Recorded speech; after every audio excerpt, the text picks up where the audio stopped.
திருப்பூர் மாவட்டம் உடுமலை வனசரகத்திற்கு உட்பட்ட திருமூர்த்திமலை அமனலிங்கேஸ்வரர் கோவில் பாலாற்றங்கரையில் தை அமாவாசையையொட்டி முன்னோர்களுக்கு தர்ப்பணம் செய்வதற்காக ஏராளமானோர் குவிந்தனர்.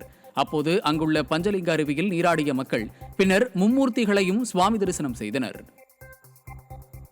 திருவண்ணாமலை மாவட்டம் வந்தவாசி அடுத்த கொசப்பட்டு கிராமத்தில் ஸ்ரீ திரௌபதி அம்மன் கோயிலில் கும்பாபிஷேகம் நடைபெற உள்ள நிலையில் கலச அபிஷேகம் வெகு விமர்சையாக நடைபெற்றது.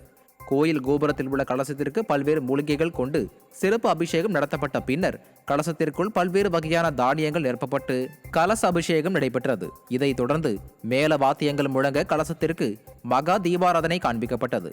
இதில் திரளான பக்தர்கள் கலந்து கொண்டு சாமி தரிசனம் செய்தனர்.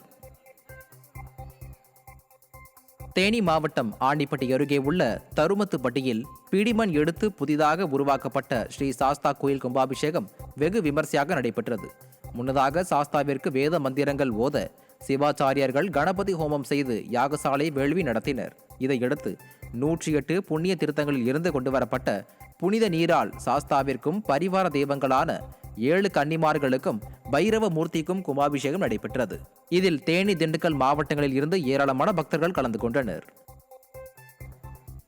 திண்டுக்கல் கோட்டை மாரியன் கோயில் மாசி பெருந்திருவிழாவை முன்னிட்டு நடைபெற்ற பூச்சொரிதல் ரத விழாவில் ஆயிரக்கணக்கான பக்தர்கள் கலந்து கொண்டு சாமி தரிசனம் செய்தனர். இதையொட்டி அன்னை கோட்டை மாரியம்மன் லட்சக்கணக்கான பூக்கள் கொண்டு அலங்கரிக்கப்பட்ட பெரிய தேரில் எழுந்தருளி நகரின் முக்கிய வீதிகள் வழியாக வலம் வந்து பக்தர்களுக்கு அருள் பாலித்தார். கோலாட்டம், மேளதாளங்கள் முழங்க நகரின் முக்கிய வீதிகள் வழியாக வலம் வந்த அம்மனை பூக்களை தூவி பக்தர்கள் வழிபட்டனர். கோட்டை மாரியம்மனுக்கு பூக்களையே காணிக்கையாக பக்தர்கள் செலுத்தி வழிபட்டனர். தேனி மாவட்டம் சுருளி மலையில் அமைந்துள்ள கோடிலிங்கேஸ்வரர் திருக்கோயிலில் 72 அடி உயர சிவலிங்கத்திற்கு மகா கும்பாபிஷேகம் நடைபெற்றது.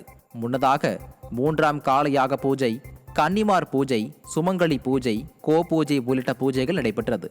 இந்த கும்பாபிஷேக நிகழ்வில் கம்பம், காமைய கவுண்டன்பட்டி, ஆனைப்பட்டி, சுருளிப்பட்டி உள்ளிட்ட மாவட்டத்தின் பல்வேறு பகுதிகளில் இருந்து ஏராளமான பக்தர்கள் கலந்து கொண்டு சாமி தரிசனம் செய்தனர்.